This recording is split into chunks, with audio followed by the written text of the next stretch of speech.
Eles pegaram uma partícula de fótons e emaranharam quanticamente com outra partícula de fótons. O emaranhamento quântico já tinha sido provado há algum tempo, tá? O emaranhamento quântico é o que a gente chama de, por exemplo, chama de voodoo, tá? Então você associa quanticamente um objeto no outro, tá? Então, um fóton, uma partícula de fóton, o que é fóton? Luz. Uma partícula de fóton foi emaranhada quanticamente com outra partícula de fóton.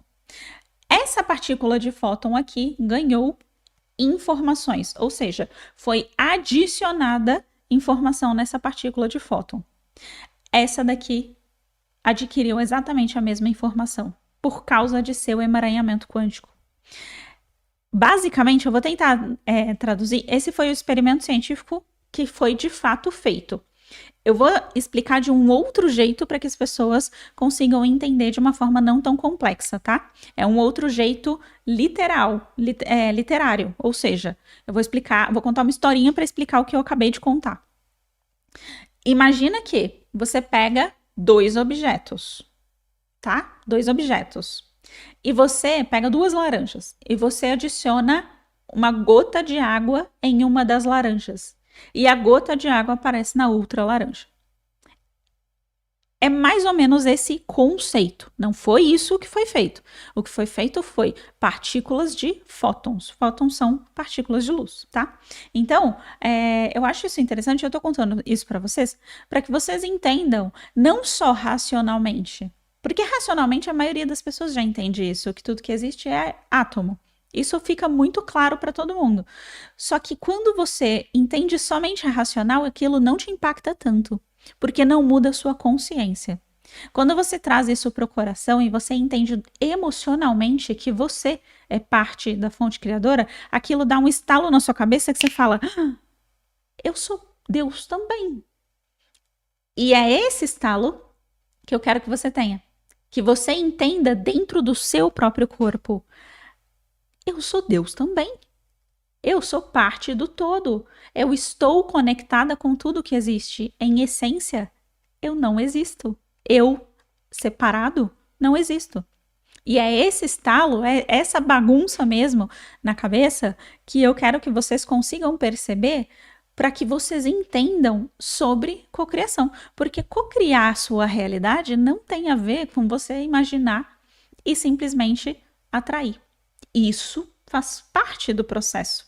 Mas para que isso funcione de verdade, você precisa entender algo além disso, que é a parte de baixo do iceberg. E essa parte de baixo do iceberg é o que geralmente é o mais difícil de alguém te contar, tá? Então presta bem atenção e tenta realmente vestir o espírito do que eu tô falando, que se você conseguir vestir o espírito do que eu tô falando, vestir o espírito não no sentido de um espírito externo, mas vestir a consciência, aí sim você vai entender como que funciona ser um ser co-criador, um ser de aspas, ser de poder. Poder não é poder sobre os outros. A palavra poder no Ocidente ela ficou uma palavra muito mal utilizada, muito pejorativa.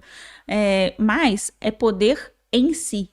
Não é poder sobre os outros. Eu não tenho poder porque eu mando nos outros, não é isso. É o poder sobre si, é poder em si. Mas vamos lá. Então, você percebe que, primeiro passo, perceber que a fonte criadora é, de fato, tudo o que existe.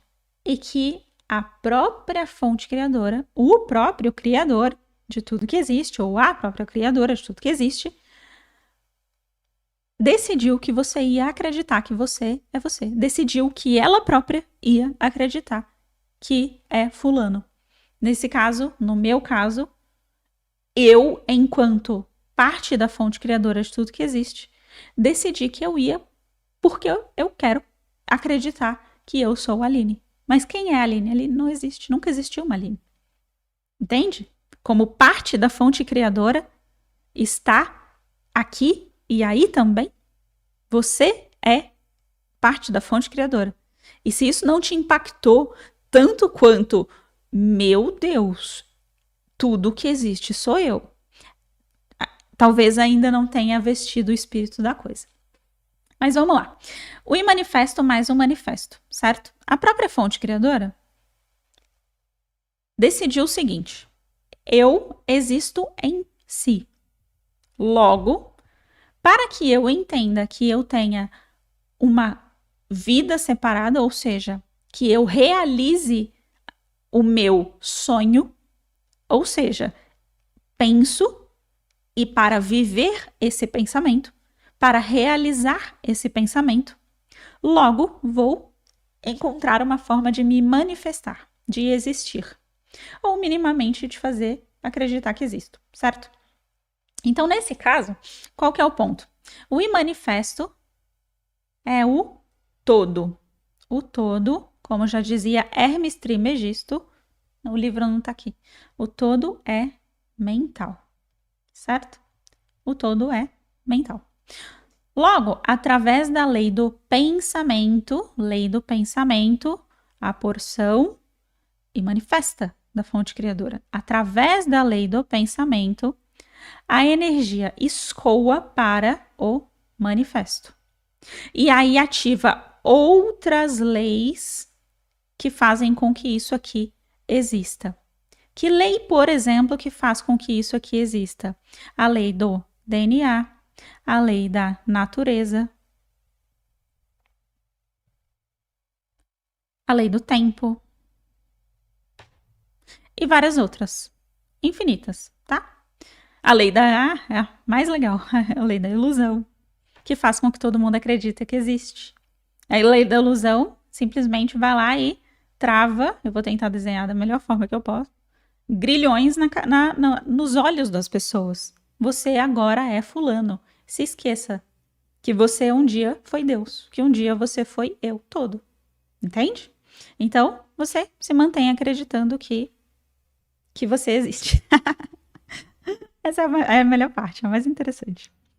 Então, para que você entenda a parte da manifestação e da cocriação, e para que você entenda sobre criatividade e realização, é preciso que você entenda isso daqui primeiro. Por quê? Porque a criatividade e a realização são duas virtudes.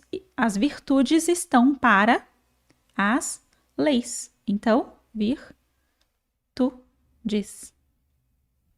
Ou seja, as leis mais as virtudes fazem com que isso daqui exista, a parte da manifestação, certinho? Então, vamos lá, para que vocês entendam um pouco melhor sobre essa porção aqui do manifesto, tá? Eu estou tentando explicar fazendo uma linha de raciocínio lógica desde o manifesto até a parte que te cabe, para que você entenda realmente o que é manifestação. Isso daqui é o conteúdo de dentro do método eu superior, justamente por isso que tá ali realidade através do método eu superior, tá? Mas vamos lá. Manifestação. Quando você pensa na parte manifesta, imagina que a fonte criadora de tudo que existe, ela anima algumas leis para que isso daqui aconteça, certo? A manifestação. Então temos o plano, por exemplo,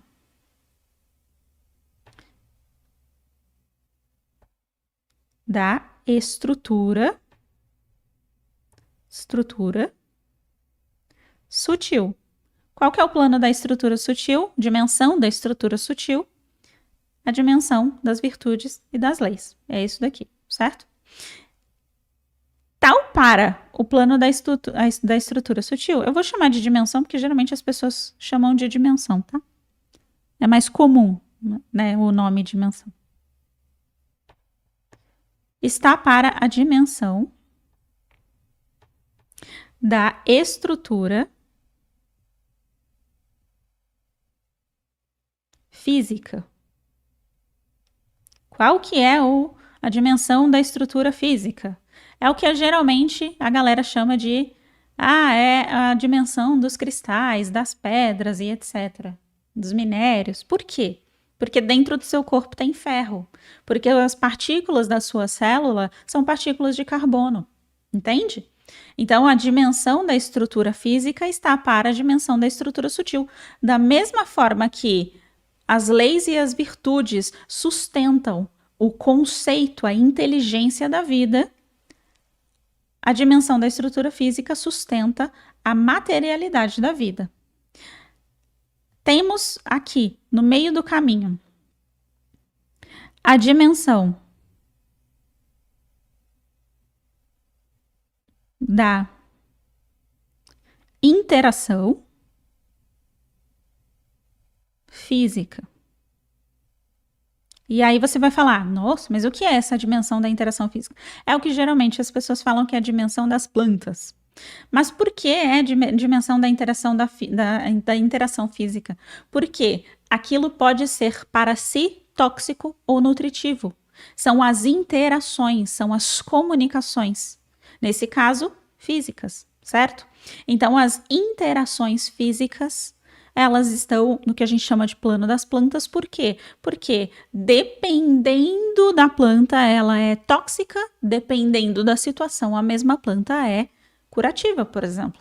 Então, como é feita essa interação entre duas partículas, por exemplo, essa interação entre dois pontos, essa interação entre duas plantas, essa interação entre todos os compostos da natureza. Então é por isso que nesse plano geralmente a gente chama de dimensão da interação física.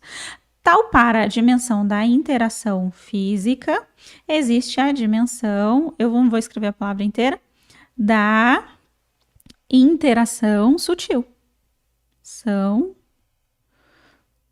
Sutil. Como que é essa dimensão da interação sutil? Essa dimensão da interação sutil é o que geralmente a gente chama de dimensão dos anjos de guarda, dos seres de poder.